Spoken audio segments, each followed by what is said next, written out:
प्राकृतिक खेती समावेशी समाज का आधार है। प्राकृतिक खेती के संवर्धन, संरक्षण एवं प्राकृतिक परिस्थिति की परितंत्र को बनाए रखने के लिए तपसील जाति आदिवासी प्रकटन सैनिक कृषि विकास शिल्प केंद्र संस्था द्वारा राष्ट्रीय संगोष्ठी का आयोजन कॉन्स्टिट्यूशनल क्लब ऑफ इंडिया नई दिल्ली में किया गया। संगोष्ठी में पश्चिम बंगाल सहित देश भर के 15 से अधिक राज्यों के किसानों ने सहभागिता की। कृषि और किसान कल्याण राज्य मंत्री भारत सरकार श्री रामनाथ ठाकुर ने अपने निजी सचिव के मिश्रा, जो कि संस्था के राष्ट्रीय सलाहकार समिति के सदस्य भी हैं, उनके माध्यम से अपना संदेश भेजा, जिसमें उन्होंने भारत में प्राकृतिक खेती की आवश्यकता और उनके उद्देश्य को प्राप्त करने के लिए सरकारी समर्थन पर जोर दिया।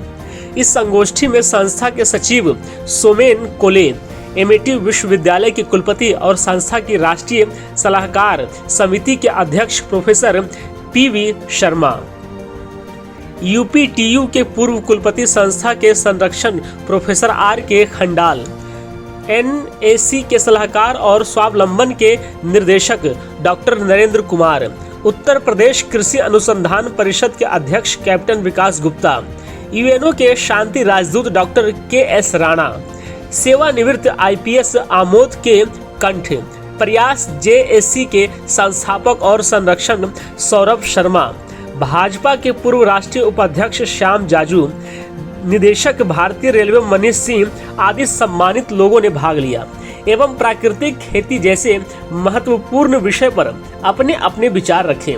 इस भव्य आयोजन के दौरान 300 से अधिक प्रतिभागियों ने संकल्प लिया है कि वे इस मौसम से अपने अपने गांवों में प्राकृतिक खेती शुरू करेंगे और राष्ट्रीय संगोष्ठी से प्राप्त अनुभवों से दूसरों को प्रेरित करेंगे।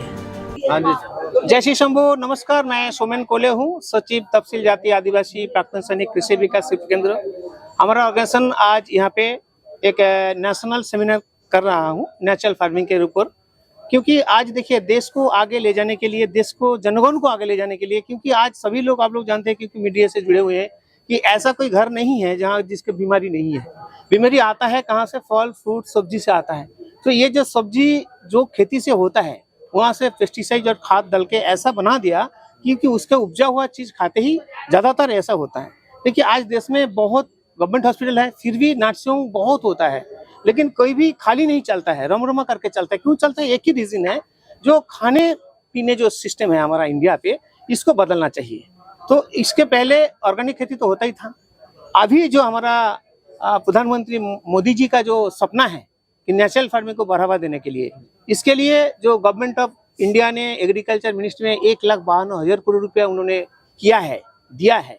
इसके बावजूद भी हाल ही में 2 महीना अभी तक हुआ नहीं, उन्होंने नेचुरल फार्मिंग के ऊपर आगे ले जाने के लिए 2,484 करोड़ रुपया दिया है नेचुरल फार्मिंग को आगे ले जाने के लिए। आज यहाँ कार्यक्रम आयोजित, सेमिनार आयोजित किया गया। मैं सभी आयोजकों को अपनी तरफ से बहुत बहुत बधाई देता हूँ। खेती किसानी हमारा राष्ट्रीय जीवन का मूल आधार है और भारत के विकास का रास्ता भी गांव, खेती और किसानी से ही जाता है। पिछले कुछ वर्षों में दुर्भाग्य रहा है कि लोग खेती बाड़ी से निकलकर लोग शहरों में पलायन कर गए और अपनी नौकरी वगैरह ढूंढने लगे, लेकिन आज भी खेती अभी भी उत्तम है। लेकिन उसको लाभ का सौदा कैसे बनाएं, कैसे उसमें युवा या नया आने वाला किसान है उसको कैसे उसकी तरफ बढ़े, उसके लिए सरकार की तरफ से प्रयास किया जा रहा है। मैं खेती किसानी को आगे बढ़ाना है तो मैं उसके लिए उपभोक्ता को भी मैं उसमें शामिल करना चाहूँगा, क्योंकि आप हम सब लोग उपभोक्ता भी हैं। कृषि उत्पाद आप हम सब लोग भी घर पर खाते हैं। तो मैं सभी लोगों से आह्वान करना चाहूँगा कि जो भी किसान अच्छा उत्पाद तैयार करता है, उगाता है, पैदा करता है, तो हम लोगों की भी जिम्मेवारी बनती है कि उसको उचित मूल्य दें।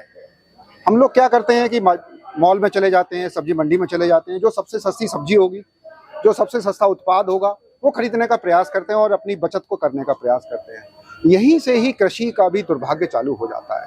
आज के सेमिनार में कृषि के ऊपर बातचीत की गई है, क्या लगता है कितना महत्वपूर्ण हो गया आज के समय में इस पर बात करना? भारत कृषि प्रधान देश है, इसकी आज तक चर्चा होती रही है, पर मोदी जी देश के प्रधानमंत्री बनने के बाद खेती को प्रायोरिटी पर लेकर, सॉइल टेस्टिंग से लेकर किसानी को ज्यादा प्रमोट करना, प्रमोशन देना, उसमें रिसर्च करके लोगों को आगे बढ़ाना, ये काम बहुत तेजी से हो रहा है।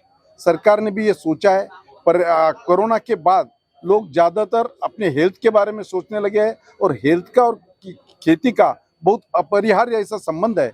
तो मुझे ऐसा लगता है कि आने वाले दिनों में जो बढ़ने वाला ऑर्गेनिक फार्मिंग का विषय है, नेचुरल फार्मिंग का विषय है, यहाँ का पर्यावरण का विषय है, इस विषयों पर इस प्रकार की चर्चाएं होती रहनी चाहिए। इसमें जैसा जैसा प्रबोधन प्रचार प्रसार होगा, उससे देश में जागृति बढ़ेगी और देश विकसित भारत में इसकी बहुत महत्वपूर्ण भूमिका है।